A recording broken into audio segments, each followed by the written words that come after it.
आज काय थोडी तब्येत बरी नव्हती वाटत, थोडं डोकं ते दुखत होतं, अंकन करीत होतं. म्हणलं चला आजचे दिवस तरी लवकर घरी थोडं. मग काय आपण आलो होतो घरी, टाबराचं चालू होतं द्रांक्ष खायचं काम आजी बाबा सोबत नाही का. आणि काय असतं ना आजच्या धावपळीच्या जगात त्यांनी या गोष्टी सांभाळावर का. कसं आहे ना, नातवाला आजी बाबाचं प्रेम भेटणं, आजी बाबाला नातवाचं भेटणं हे सगळ्यांना शक्य नाही आजच्या. काय आमच्या होम मिनिस्टरने गिन्नी तोडून ठेवलेली ती, मग आपण गेलतो मदत करायला नाही का. मग म्हणलं चला कधी मध्ये तरी थोडंफार मदत केली पाहिजे आपण. ते पोरग फार व्हिडिओच्या ना येडं झालं, पण त्यांना काय माहिती पोरांना लोकांना वेळ लावलाय म्हणून व्हिडिओचं. तोपर्यंत ना बांधाचे टमाटे खायचं काम चालू होतं, टाबराचं तोडून एक एक बरं का. आणि कसं आणि काय माहिती आहे ना, जास्त कम्फर्ट झोन मध्ये ना आपल्या पोरांना ठेवू नका बरं का. काय होतं त्यांनी ना पोरं काही बाबतीत मागं राहतात. आणि ज्या माणसाच्या रक्तात पहिल्यापासून काम आहे ना शेट, त्या माणसाला ना दमच नाही निघत बरं का. आमच्या अण्णाचं पण तसंच आहे. मग अण्णा भाऊ व्हिडिओ काढायचं बस झाला तर तेवढे लाकडाची ना थप्पी मारून दे म्हणे आता नाही का.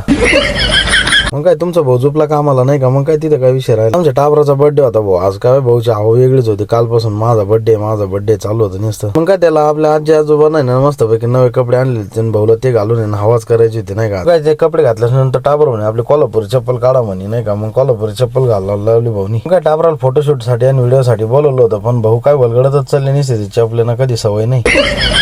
मग काय असं तसं करून भाऊची एक रील शूट केली आपण मस्त पैकी रुपा. आता काय बर्थडे म्हणलं आम्हाला जायचं होतं केक आणायला बरं का. मग आम्ही चिवताई समोर दादा विनू शेटला घेऊन निघालो होतो केक आणायला. मग काय गावात आलेले बद्री भाऊच्या दुकानात गेलो. बद्री भाऊच्या दुकानात गेल्यानंतर म्हणलं भाऊला म्हणलं एक केक दाखवा चांगला छान पैकी. मग काय एक केक घेतला आणि तेवढं टाबराच लक्ष त्या वरच्या खेळण्याकडे गेलो. ते आता आपल्याला नाही मॉन्स्टर ट्रक आहे ना म्हणे घ्यावाच लागत म्हणे पप्पा, तसं जमायचंच नाही म्हणे.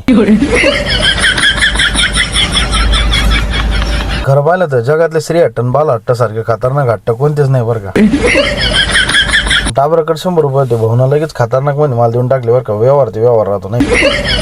मग काय मॅडम ना भाजी सांगितली होती फोन करून. मग आपण गेलो सृष्टी हॉटेलवरून भाजी घेऊन आलो होतो घरी. मग काय ओवळायचं काम चालू झालं टाबराला. मग काय टाबराला टिळा लावला, अक्कानी ना अर्चनाला पण लावला नाही का. सासूना जे प्रेम पण जरा भारी वाटलं नाही का. मग काय गल्लीतल्या पोरींनी सगळ्यांनी ओवळलं. काय शेजारच्या आजीबाई पण आलते ओवळायला. आणि टाबर इतकं कलाकार आहे ना, सगळ्यांचं लय जीव होत होतं. मग शेवटी काय बाबा ना आजी पण आले ओवळायला, मग मी पण ओवळलं नाही का. मग काय टाबराच्या बर्थडेचा केक कापला आम्ही मस्तपैकी सगळ्यांनी मिळून. आजच्या काळात आहे ना ते सुखी कुटुंब आणि श्रीमंत कुटुंब बरं का. संध्याकाळी सगळे सोबत जेवायला बसते नाही का, उगेच मागं पुढं नको. तर कसं वाटलं आजचा ब्लॉग नक्कीच कमेंट मध्ये कळवा. रामकृष्ण हरी.